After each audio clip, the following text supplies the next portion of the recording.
Você já sentiu que precisava dar certo? Que não podia falhar? Porque caso falhasse, não estaria decepcionando apenas você mesmo, mas estaria decepcionando seus pais, seus amigos, as pessoas que acreditam em você. Existe algo muito pesado em ser uma pessoa na qual todos depositam suas esperanças. Porque quando você vence, todos já esperavam isso. Agora, quando você perde, a culpa parece ser inteiramente sua. E talvez seja exatamente por isso que Blue Lock tenha se tornado tão popular. Porque por trás dos gols, por trás dos dribles, por trás dos egos dos personagens, existe uma pergunta muito mais humana. Como é carregar sozinho a expectativa de milhões de pessoas? E talvez ninguém entenda isso melhor do que o futebol brasileiro. Em 2014, o Brasil não entrou em campo apenas com 11 jogadores. Ele entrou com um sonho, a esperança de conquistar uma Copa do Mundo dentro de casa. E para milhões de pessoas, esse sonho tinha um nome: Neymar Júnior. Mas para entender por que Neymar virou o símbolo daquela geração, precisamos voltar um pouco no tempo. Porque Neymar não surgiu como uma promessa comum, ele parecia diferente. No Santos, ele fazia coisas que pareciam impossíveis. Dribles absurdos, gols improváveis, jogadas que viralizavam em todo lugar. Ele conquistou uma Libertadores, virou estrela da seleção, virou uma estrela mundial. E enquanto o Brasil estava tentando encontrar um novo ídolo, Neymar aparecia como uma resposta. O novo Pelé, o novo camisa 10, a esperança para trazer o Hexa. Só que, quanto maior a esperança, maior a cobrança.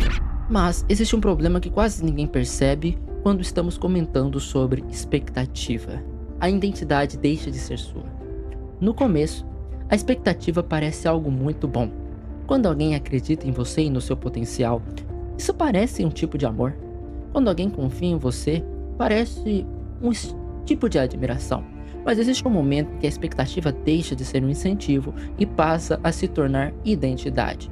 Você deixa de ser uma pessoa e se transforma em uma promessa. As pessoas já não enxergam quem você é. Elas enxergam quem esperam que você se torne. E isso é perigoso, porque qualquer erro parece uma traição. Qualquer falha parece uma decepção. Qualquer derrota parece uma prova de que você não era tudo aquilo que diziam. E talvez ninguém represente isso melhor do que o próprio Neymar. Existe algo curioso sobre o Neymar. Durante anos ele foi tratado como escolhido, mas ninguém pergunta como é viver sendo o escolhido. Desde muito jovem, ele carregava comparações em suas costas. Sempre diziam que ele seria o novo Pelé, que ele era o futuro da seleção e que era um homem responsável por trazer a Copa de volta para a nação brasileira. Mas existe uma diferença entre sonhar em ser o grande e crescer ouvindo que você precisa ser o grande. Porque quando o sonho é seu, ele te inspira e te motiva. Mas quando a expectativa vem dos outros, este sonho te sufoca. Porque agora você não joga apenas por você, você joga por milhões. E talvez seja extremamente por isso que tantas pessoas nunca compreenderam o Neymar. Porque elas enxergavam o símbolo, mas esqueciam de olhar para o ser humano. Eles olhavam o craque, mas não a pessoa que estava por trás.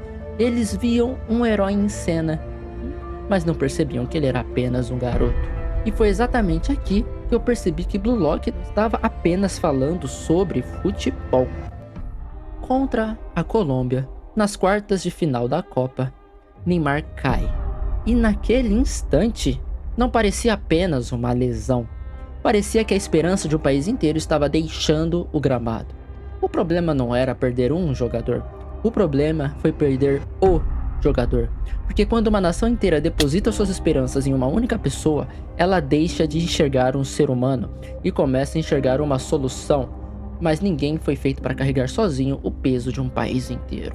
E é exatamente esse o problema que Blue Lock tenta resolver. No início do anime, o Japão acredita que falta alguma coisa ao futebol japonês.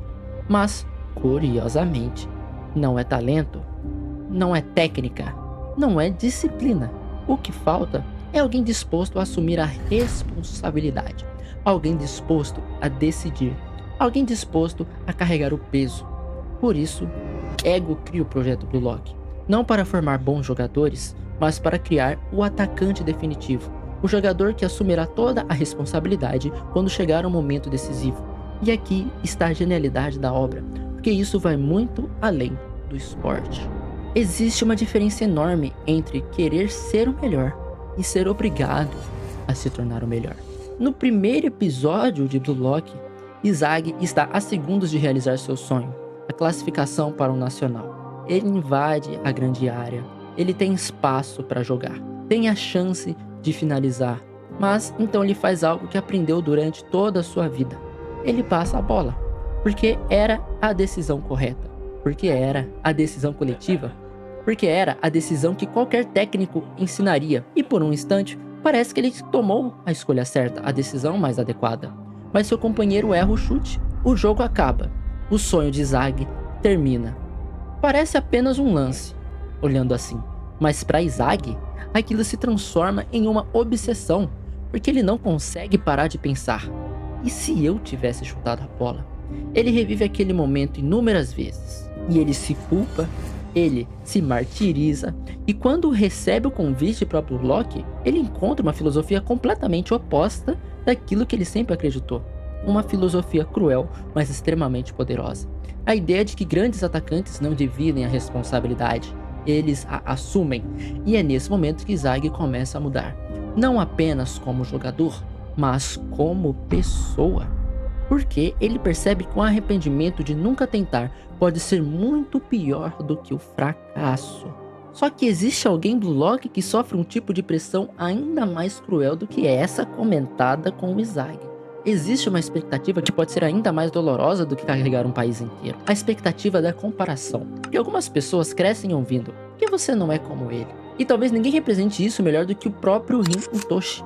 Desde pequeno, Rin não era apenas o Rin, ele era o irmão mais novo de Toshisai, o maior prodígio do futebol japonês, o gênio, ou escolhido, o futuro da seleção que atiraria da Inhaka. E durante muito tempo, Rin jogou futebol por causa do seu irmão. Seu sonho era jogar lado a lado dele, vencer ao lado dele, compartilhar aquele sonho.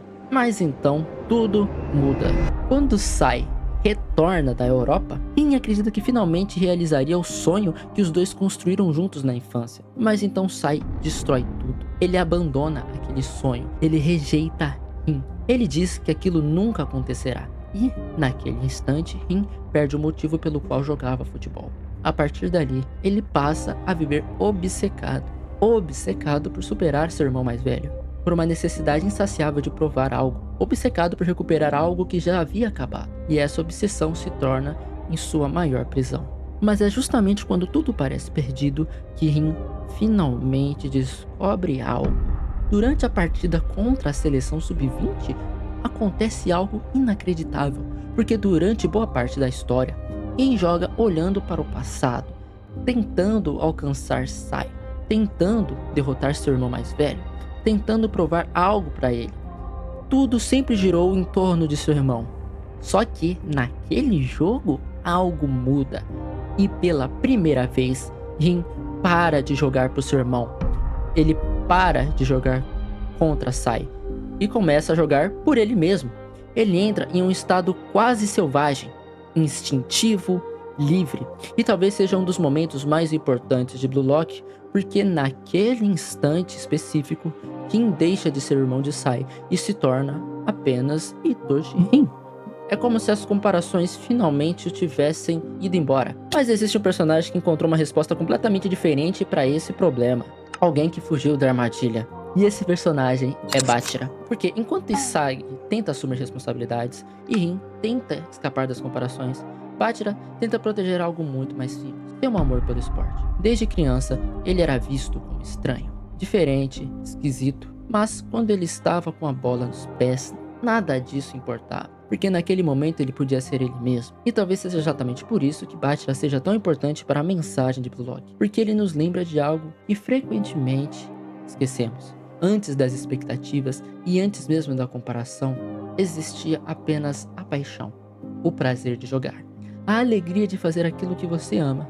E talvez o verdadeiro desafio não seja apenas suportar a pressão, mas não permitir que ela o destrua e que destrua aquilo que fez você começar. Talvez, observando esse tópico, a trajetória de Vini Jr. seja tão interessante, porque Diferentemente de Neymar, Vini não chegou sendo tratado como um salvador. Durante anos ele foi criticado, ele foi questionado, ele foi até mesmo ridicularizado. Muita gente dizia que ele nunca seria decisivo, que ele não sabia finalizar. Mas enquanto as críticas aumentavam, Vini continuava evoluindo. Temporada após temporada, erro após erro, até se tornar um dos melhores jogadores do mundo. E talvez exista uma lição importante disso, porque Vini teve algo que Neymar nunca teve: o tempo para errar, o tempo para amadurecer e o tempo para crescer antes de carregar o peso de uma nação inteira. E por isso, exatamente por isso, que talvez ele tenha conseguido construir uma mentalidade tão forte. Talvez o problema nunca tenha sido o Neymar. Talvez o problema nunca tenha sido o Isaac, nunca tenha sido o Rim. Talvez o problema seja a nossa necessidade constante de procurar salvadores. Porque é muito confortável acreditar que existe alguém especial, alguém destinado a resolver todos os nossos problemas, alguém incapaz de carregar todo o peso. Mas a realidade realmente funciona assim. Nenhuma Copa é vencida por uma única pessoa, nenhuma conquista acontece sozinha, nenhuma vida deveria ser carregada apenas por um só indivíduo. Neymar nos mostra o que é ter o peso de um país nas costas. Isaac mostra o peso da responsabilidade. Rim nos mostra o peso da comparação. Bátira, a importância da liberdade. E Vini nos mostra que crescer leva tempo. Talvez seja por isso que Blue Lock tenha conquistado tantas pessoas, porque no fundo ele não fala apenas sobre futebol. Ele fala sobre identidade, sobre pressão, sobre como lidar com as expectativas, sobre a dificuldade de continuar sendo você mesmo quando o mundo inteiro espera algo diferente. E talvez o próximo a enfrentar esse desafio seja o Hendrick, porque a cada geração o futebol brasileiro procura um novo salvador, um novo escolhido, um novo responsável por carregar todas as esperanças. Mas talvez a maior lição desse vídeo seja justamente essa: nenhuma pessoa deveria carregar tudo sozinha. Ninguém deve ter essa responsabilidade, nem Neymar, nem Vini, nem Hendrick, nem Isaac, nem Rim. Porque o verdadeiro desafio nunca foi ser o craque. O verdadeiro desafio é não perder a si mesmo no caminho.